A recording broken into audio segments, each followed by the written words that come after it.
binubuksan na po niya yung daan papuntang langit. Yan, nagagalit po siya. Mga ka-lods. Mga ka-lods, nagagalit po ang aking asawa. Ayan po.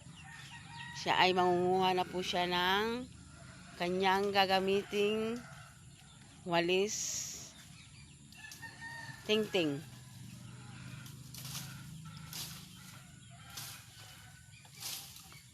Ayan. Ang kanyang pagmumukha ay hindi maipinta.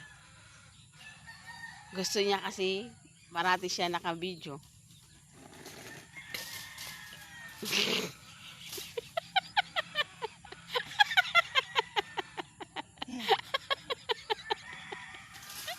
Ayan po.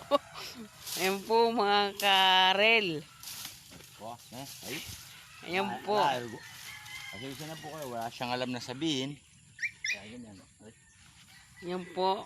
Kasama niya po ang kanyang alagang Inday. Inday! Pati aso, Bisaya mo.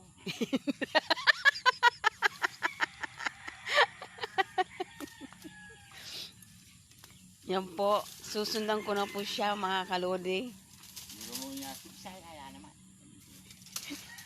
Yan po.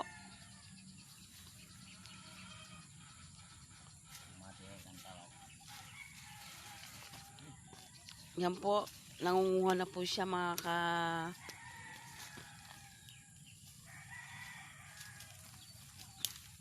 Hindi ko po alam kung ano pong gagawin niya dyan. Gawa nga akong walis eh. Yan po. Talagang wala. Nagdadamo po siya. Yan yung vlogger na.